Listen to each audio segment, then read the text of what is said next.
सबसे पहले तो मैं जंगपुरा विधानसभा में भोगल की इस ऐतिहासिक जमीन पर अपने मित्र और भाई सरदार भगवंत मान सिंह भगवंत मान, जो पूरे देश में नहीं दुनिया में लोकप्रिय है, उनका स्वागत करता हूं।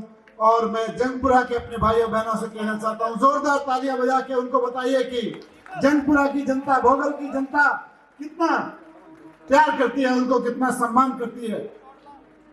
बहुत देर से सब लोग यहाँ बैठे हैं और जिस वक्त हम और आप यहाँ बैठे थे, भाई भगवंत मान जी उस समय दिल्ली के पानी के लिए चुनाव आयोग में लड़ रहे थे कि ये हरियाणा वाले गलत कर रहे हैं, दिल्ली के पानी के लिए भी लड़ाई लड़के आ रहे हैं। हम लोग जब इंतजार कर रहे थे तो दिल्ली के चुनाव आयोग में बैठ के कि जब चुनाव आचार संहिता लगी हुई है तो दिल्ली के पानी को क्यों काटा जा रहा है, दिल्ली के पानी में जहर क्यों मिलाया जा रहा है, इसको लेके कि चुनाव आयोग को इस वक्त कुछ करने की जरूरत है, ये बात लेके वहां पहुंचे हुए थे। इसलिए थोड़ा उनको आने में देर हुई। तो लेकिन भगवंत भाई, बहुत दिल से लोग इंतजार कर रहे हैं आपका, बहुत प्यार करते हैं लोग आपको, बहुत शिद्दत से इंतजार कर रहे हैं। मैं बहुत थोड़े से शब्दों में अपनी बात रख के आपके और भगवंत जी के बीच में नहीं रहूंगा, सीधे आप लोग बात करें। मैं, आप सब जानते हैं कि 5 फरवरी को दिल्ली में दिल्ली सरकार के लिए चुनाव हो रहा है और अब चारों तरफ ये माहौल बना हुआ है पूरी दिल्ली में कि साहब दिल्ली में तो केजरीवाल की सरकार बन रही है, दिल्ली में तो केजरीवाल की सरकार बन रही है। चारों तरफ पूरी दिल्ली में माहौल बना हुआ है कि दिल्ली में तो केजरीवाल की सरकार बन रही है, झाड़ू वाले की सरकार बन रही है।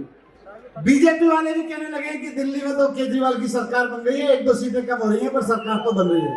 बीजेपी वाले भी कहने लगे। बस आपसे मैं विशेष रूप से जंगपुरा का आम आदमी पार्टी का प्रत्याशी होने के नाते कहने आया हूं कि जब पूरी दिल्ली में केजरीवाल जी की सरकार बना रही है तो जंगपुरा से, भोगल से विधायक भी आम आदमी पार्टी का ही होना चाहिए, केजरीवाल का ही होना चाहिए। ये आपकी जिम्मेदारी है, आपको ध्यान रखना है। क्यों?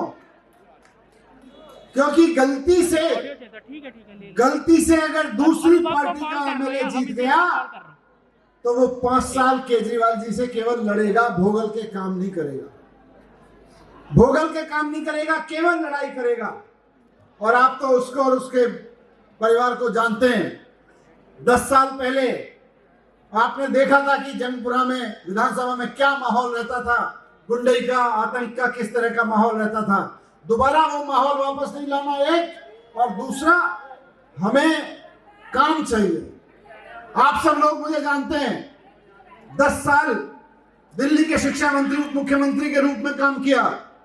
दिल्ली के ऐसे ऐसे सरकारी स्कूल जो बिल्कुल खंडहर हालत में पड़े हुए थे, आपका भोगल का स्कूल जो बहुत खंडहर हालत में पड़ा हुआ था, उसको शानदार प्राइवेट स्कूल की तरह से खड़ा कर दिया है। आज खड़ा कर दिया, उसमें बच्चे अच्छी सी पढ़ाई कर रहे हैं, शानदार पढ़ाई कर रहे हैं। मैं जब जंगपुरा में घूम रहा हूँ, विधानसभा में घूम रहा हूँ, भोगल में घूम रहा हूँ, तो चारों तरफ मुझे छोटी छोटी चीजों की समझ आ रही है। लोग बता रहे हैं कि पानी की प्रॉब्लम है कि नहीं? थोड़ी सी पानी की प्रॉब्लम है, पानी की प्रॉब्लम है, कहीं सीवर की प्रॉब्लम है, कुछ जगह सड़कें टूट रही हैं, कुछ पार्कों की प्रॉब्लम है। मैं आप सबको भरोसा दिलाता हूं और मुझ पे विश्वास रखिए कि सरकार बनने के बाद कुछ दिनों में और कुछ महीनों के अंदर अंदर तो ये सारी प्रॉब्लम मैं सॉल्व कर दूंगा। भोगल की किसी गली में गंदा पानी नहीं आएगा, ये मेरी जिम्मेदारी है।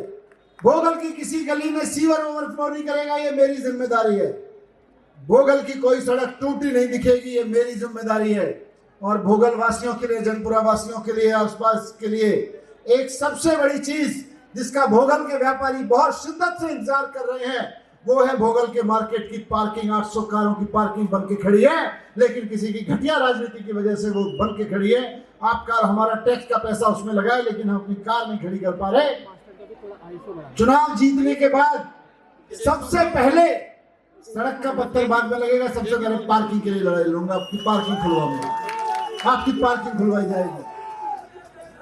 मैं जानता हूं जंगपुरा विधानसभा में और विशेषकर भोगल में बहुत मेहनत कश लोग रहते हैं, ईमानदारी से अपनी दुकान चलाते हैं, अपनी नौकरी करते हैं।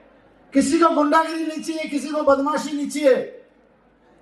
हमें कहीं से गुंडों का आतंक नहीं चाहिए।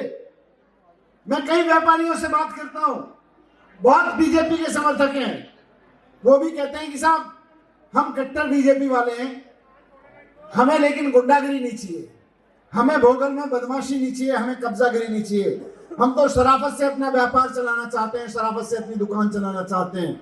मैं भोगल के एक एक व्यापारी को भरोसा दिलाता हूं कि मेरे रहते भोगल में कोई गुंडागिरी नहीं कर सकता, भोगल में कोई गुंडागिरी नहीं कर सकता।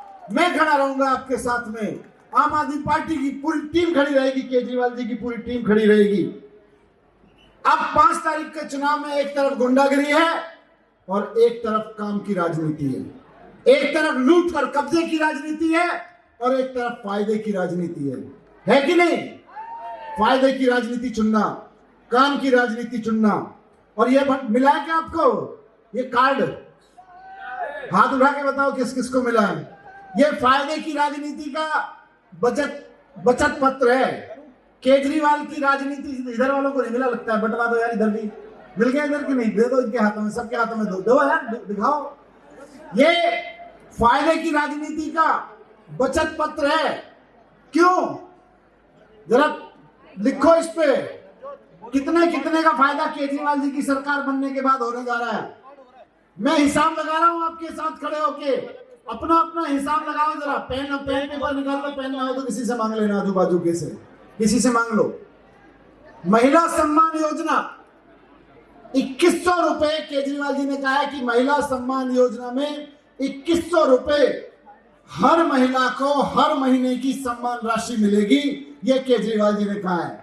एक सामान्य घर में, और महिला भी ऐसा नहीं है, बुजुर्ग महिला 18 साल से ऊपर की हर महिला को, तो ऐसे देखें तो एक घर में अगर 18 साल से ऊपर की 3 महिलाएं हैं तो 2100 रुपए 3 महिलाओं को हर महीने मिलेंगे। घर में कितने आए?